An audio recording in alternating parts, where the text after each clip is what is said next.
Assalamualaikum warahmatullahi wabarakatuh. Hai sang pemimpin, jumpa lagi dengan podcast SMP Al Muslim. Kali ini dalam episode yang spesial dengan tema We Are Shining Star.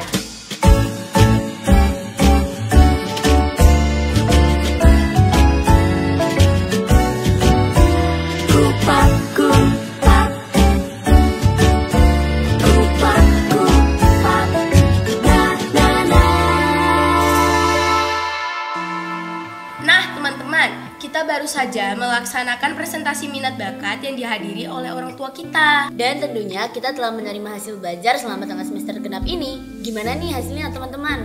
Tentunya kita jangan mudah merasa puas terhadap hasil yang telah kita capai. Kita harus tetap terus belajar dan pantang menyerah. Sang pemimpin tentu sudah tahu kan bahwa anak memiliki potensi bakat dan minat yang berbeda-beda.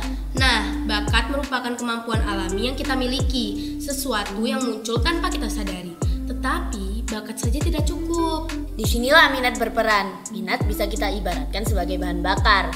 Tanpa minat, bakat hanya akan menjadi potensi yang tidak pernah tumbuh. Bersama saya Sasha dan saya Wina dari kelas 7 Umar bin Khattab. Kita akan mengupas bagaimana kita bisa menjadi bintang yang bisa menyinari sekeliling kita bersama narasumber hebat kita. Dua orang kakak hebat yang sangat bertalenta. Beliau alumni SMP Al Muslim yang sekarang juga sedang menjadi siswa SMA Al Muslim. Dan hebatnya lagi, sudah banyak sekali prestasi yang beliau raih. Langsung saja kita sapa Kak Ibam dan Kak Rania. Assalamualaikum Kak, bagaimana kabar kakak hari ini? Kak Ibam dulu deh. Oke, waalaikumsalam. Alhamdulillah kabarku baik ya. Secara fisik juga masih sehat, secara mental juga masih waras. Di sini tuh kebetulan jadi nostalgia gitu ya, bisa berkumpul di sini di SMP Al Muslim sebagai alumni lagi. Tentunya itu juga jadi pleasure moment sih. Nah, kalau Kak Rania, gimana nih kabarnya hari ini? Alhamdulillah aku juga baik, sehat-sehat aja dan ya kembali ke sini jadi keinget semua sih masa lalu. Iya, jadi keinget semua gitu ya. Baik Kak, kita mulai diskusi kita ya Kak. Nah, berbicara tentang We Are Shining Star, menurut kakak bagaimana nih supaya kita bisa menjadi bintang di sekeliling kita? Oke, ini mau aku dulu ya? Boleh. Oke, jadi kalau misalnya kita berbicara tentang We Are Shining Star ya, kita harus tahu dulu kalau misalnya semua orang di sini itu punya bintangnya masing-masing. Tapi yang jadi poin di sini itu bukan bintang yang paling bersinar, tapi bintang yang bisa menyinari bintang-bintang yang lain. Maka dari itu, kalau misalnya kita berbicara tentang bagaimana cara menjadi bintang di sekeliling, yaitu spreading our positivity. Kita bisa menyebarkan kebaikan kita, menyebarkan pengalaman kita ke orang lain agar kita juga bisa bertumbuh bersama seperti itu. Nah, dan ada juga ini, sebelum kalian itu membantu orang lain, haruslah kalian tahu dulu nih, diri kalian tuh siapa dulu. Membantu diri kalian terlebih dahulu sebelum kalian mulai membantu orang lain. Bener banget. Karena semuanya dimulai dari diri kita. Kalau kita tidak tahu, gampang untuk kita stray away dari path kita. Jadi kita bingung, kita bakal hilang arah dan ya udah susah jadinya. Wih, keren banget nih ya pendapatnya Kak Rania dan juga Kak Iba. Iya nih, keren banget. Kalau boleh tahu nih Kak, di bidang apa sih potensi kakak? Aku dulu ya? Oke. Kalau aku itu lebih ke research sama seni dan literatur sih. Jadi aku suka banget yang tentang penelitian, khususnya tentang sosiologi, dan juga minatku itu minat dan bakat ya sebenarnya berada di seni dan literatur. Oke, kalau misalnya dari aku sendiri nih ya, mengenai potensi bidang minat bakat gitu ya. Aku sendiri dari kecil itu recognize kalau misalnya ada 3 untuk potensiku, itu dari public speaking, organisasi, dan juga literasi. Dimana kalau misalnya di SMA ini yang aku kembangkan itu bakal lebih mengarah kayak debat atau penulisan karya ilmiah dan esai, ataupun juga mengikuti berbagai organisasi di dalam ataupun di luar. Itu salah satu soft skill yang aku kembangkan sampai sekarang seperti itu. Wow, keren banget ya. Nah, sekarang boleh nih kakak cerita gimana awalnya kakak bisa menemukan minat dan juga bakat kakak hingga bisa meraih segudang prestasi sampai saat ini. Kalau aku ya, kalau bakat itu kan sebenarnya dari lahir hitungannya. Nah, jadi aku udah tahu dari dulu. Tapi untuk minat aku ini yang research dan aku suka sosiologi ini, aku ketemunya baru SMP sebenarnya. Dan itu juga baru kelas 7 akhiran. Nah, itu dari mana? Dari temanku. Sebenarnya aku nggak tahu sama sekali tentang research. waktu itu aku ikut ekstrakir kan ya, aku diajak sama temanku namanya Lexa. Nah Lexa ini ngajak, ayo ikut yuk, coba dulu. Awalnya aku skeptis, tapi karena disuruh aja dan aku ingin mencoba juga, dan akhirnya aku tahu kalau misalnya aku tuh suka. Nah makanya hal yang terpenting kalau misalnya kamu ingin tahu potensi minat bakat kalian, itu pertama kalian harus punya environment dan support system yang bagus. Kalian harus punya orang-orang yang bisa mengerti kalau gimana sih cara kamu untuk tumbuh gitu ke atas gitu.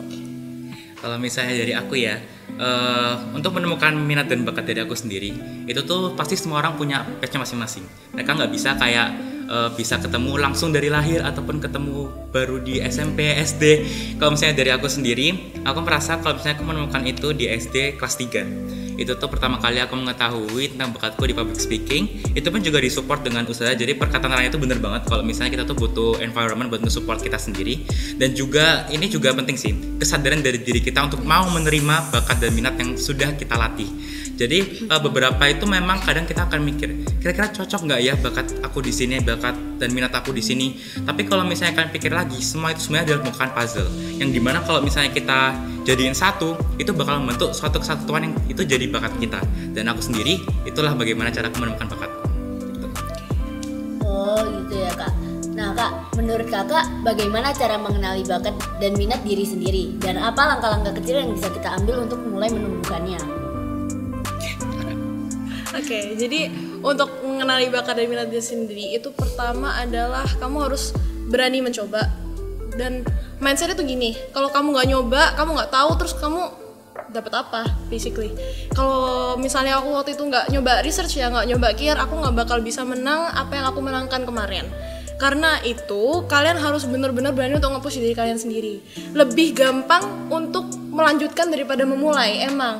Nah makanya itu kalian harus bisa gimana sih caranya nge-push diri kalian itu untuk mulai sekarang, hari ini aku mulai deh gini, fokusin tentang minat bakat aku mulai belajar dengan lebih giat lagi, atau tingkatkan lagi apa yang ingin kalian tingkatkan gitu. Oke. Nah, sekarang ini pertanyaannya menarik banget ya. Kakak pernah nggak sih kayak merasa ragu sama potensi kakak sendiri? Pernah banget. Kalau pernah, gimana ya cara mengatasinya gitu? Oke, jadi untuk membahas mengenai ragu dengan potensi sendiri ya, pada dasarnya tuh potensi itu emang pasti ada keraguan nih di masing-masing individu. Karena namanya juga potensi, itu tuh belum sesuatu yang bisa kita patenkan. Bahkan sekarang kita di SMA, kita pun juga masih nyari gitu loh potensi kita dari SD ke SMP ke SMA, bahkan ke kuliah nanti, itu pasti bisa aja berbeda di setiap individu. Kalau misalnya nih, aku sendiri merasakan ragu, itu pasti iya. Dan biasanya ragu itu bisa timbul karena kadang tuh ada rasa capek, dan ini yang biasanya jadi PR besar. Karena kita mau ikut-ikutan dengan orang lain. Jadi untuk kita bisa mengembangkan potensi dan bakat minat kita harus punya pace kita sendiri. Dan kita nggak bisa nih kalau misalnya kita ngeliat orang lain lebih sukses dari kita, apalagi dalam bidang dan potensi yang sama. Itu bukan berarti kalau misalnya kita gagal kok. Itu berarti kita emang ditakdirkan nih untuk bisa mengikuti pace ini agar kita bisa mendapatkan hasil sesuai dengan apa yang kita raih. Jadi maka dari itu yang harus di note di sini itu adalah gimana cara kita agar kita bisa berkembang dengan our own pace tanpa kita harus mengikuti orang lain ataupun iri kepada orang lain. Meaningful banget ya ini jawabannya. Nah kak, apa sih tantangan terbesar kakak saat kakak mengejar potensi pada bidang yang sekarang kakak tekuni? Sebenarnya ya, itu pertanyaan tadi tuh udah tantangan paling terbesar ya. Bahkan akhir-akhir ini tuh aku lagi mengalami yang kalau aku baca-baca sih namanya imposter syndrome. Imposter syndrome tuh apa? Jadi kamu punya sesuatu tapi kamu merasa kamu itu fake gitu loh. Jadi kamu tuh nggak punya sesuatu itu. Nah akhir-akhir ini aku bener-bener lagi ngerasa itu, apalagi udah ada teman-teman baru kan, teman-teman baru berarti potensi baru, minat bakat baru, dan achievement baru. Nah itu tuh menjadi sangat-sangat besar dan kadang-kadang mengganggu ya, sampai mungkin emosional aku juga jadi tersentuh juga gitu, karena kayak bener-bener perasaan ragu akan diri sendiri itu bisa memakan hati kita. Tapi balik lagi kayak ke kata Ibam tadi, kalau misalnya untuk menghentikan itu ya kamu harus menemukan flowmu sendiri, pace-nya kamu sendiri. Aku lebih lambat di sini bukan berarti nanti aku sampai akhir lebih lambat juga. Siapa tahu aku lambat di sini, aku cepet di akhir. Nggak ada yang tahu kan. Dan semua orang itu pasti mengalami masanya sendiri gitu. Dan kita nggak boleh merasa harus buru-buru cuman karena mungkin si A udah menang apa gitu aku juga harus bisa, nggak harus, karena semua orang tuh caranya untuk bisa sukses itu berbeda-beda. Aku juga mau nambahin dan jangan membeda-bedakan ya, gitu. Aku juga mau nambahin nih, kadang tuh kalau misalnya kita mengejar potensi gitu ya, mengejar minat dan bakat kita, itu pasti ada satu hal yang dimana tuh bisa bikin kita drop, rasa capek gitu. Jadi untuk kita bisa mengejar potensi minat bakat kita, tantangan terbesar yang aku alami selain yang tadi aku bilang itu adalah rasa capek itu sendiri. Dimana rasa capek ini yang justru bikin kita itu berpikir kembali gitu loh, apakah ini sebenarnya aku mau, apakah ini sebenarnya aku inginkan. Itulah yang harus kita evaluasi lebih lanjut, karena sebenarnya rasa capek itu bukan berarti kita harus berhenti. Itu adalah bagaimana cara kita harus mengevaluasi, merefleksikan diri, apakah kita sudah cukup sih untuk ini, dan kalau misalnya kita emang sudah cukup, itulah waktu kita untuk istirahat, seperti itu. Jadi jaga diri kita itu juga ada satu hal yang penting gitu. Sama ini sih, aku tambahin satu lagi ya, malas. Yes. Prokrastinasi. Procrastination. Nah, tugas itu kan pasti banyak, tapi kita juga bikin nantilah sampai akhirnya udah mau SAS kita baru mikir kenapa tugas aku banyak banget. Nah makanya itu sebenarnya salah satu enemy terbesar selain ragu itu ya malas. Yeah. Kita harus tahu gimana sih caranya bunuh rasa malas itu. Entah mungkin ya sebenarnya kalau kalian gunakan teman kalian untuk motivasi itu bisa, tapi jangan terlalu jadikan motivasi sampai kalian ragu pada diri kalian sendiri. Benar banget.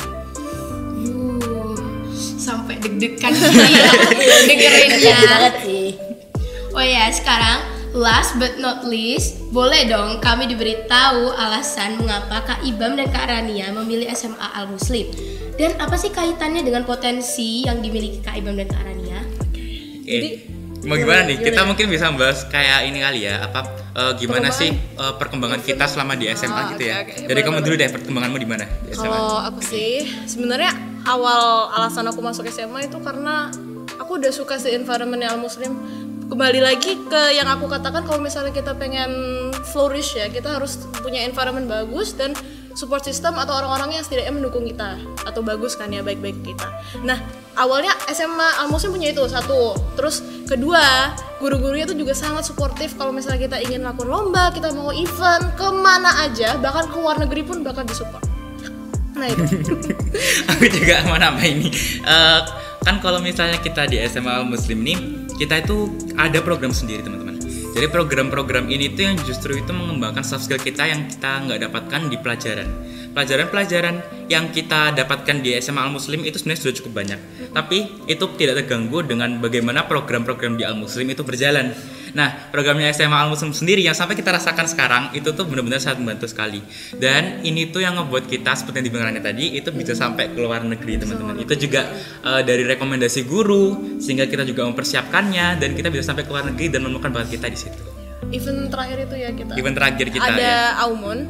Itu sebenarnya kita sama sekali nggak tahu Mun itu apa, debat itu apa kan ya, tapi akhirnya ditawarin sama satu ustadz dan akhirnya kita tahu dan mencoba dan ya udah enak gitu. Oh alah, keren banget. Boleh nggak dikasih tahu keluar negerinya itu kemana? Kita gimana? Oke. Jadi untuk keluarganya kita alhamdulillah ada kesempatan nih untuk pergi ke Malaysia. Itu dalam acara yang tadi bilang Aumun, itu Asia World Model United Nations. Jadi itu kayak semacam suatu forum di mana kita tuh berkumpul dengan beberapa peserta, nggak beberapa lagi, banyak sekali peserta. Itu ada berapa ratus ya? Itu beratus itu tuh kita berkumpul dalam suatu forum di suatu hotel. Itu kita membahas dan berdiskusi mengenai masalah di dunia gitu ya.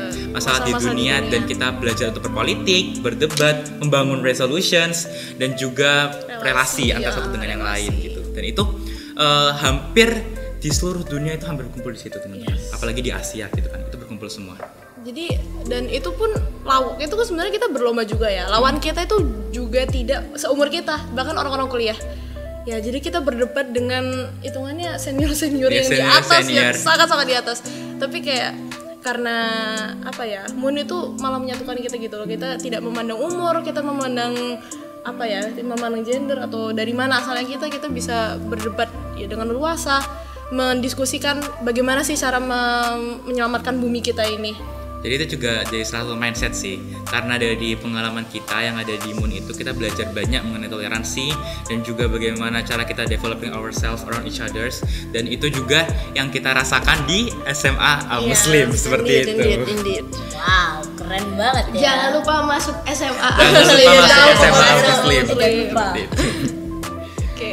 Nah, sebelum kita mengakhiri diskusi kita, kakak bisa memberikan closing statement untuk memotivasi kami terkait bagaimana kita menjaga semangat dan konsisten dalam mengembangkan potensi kita. Oke, jadi yang pertama tentunya itu find your own flow ya. Cari pace-mu sendiri, jalanmu sendiri. Jangan terlalu fokus kepada orang lain, fokus aja kepada dirimu sendiri. Kedua, coba lawan rasa malas itu. Dan yang ketiga, jangan takut untuk mencoba. Karena kita nggak bakal tahu kok sampai kita mencoba. Lalu habis itu juga yang katakan tadi sesuai dengan tema kita kali ini, carilah bintangmu sendiri dan juga spread your positivity dengan meraih bintang itu dan menyebarkan kepada orang lain agar kita bisa bersinar secara bersama. Seperti itu. Nah, terima kasih ya Kak Ibam sama Kak Rania sudah berbagi ilmu yang bermanfaat bagi kami semua. Alhamdulillahirobbilalamin. Diskusi kita dalam podcast episode We Are Shining Stars sudah berakhir. Semoga apa yang sudah kita diskusikan hari ini bermanfaat. Terima kasih kepada Kak Ibam dan Kak Rania sudah berkenan menjadi narasumber. Dan juga terima kasih kepada sang pemimpin yang sudah menyimak podcast hari ini. Saya Sasha Dan saya Gina, selaku host podcast hari ini. mohon maaf setulus-tulusnya. Sampai jumpa pada podcast SMP Al-Muslim dengan episode lainnya. Wassalamualaikum warahmatullahi wabarakatuh. Dadah. Dadah.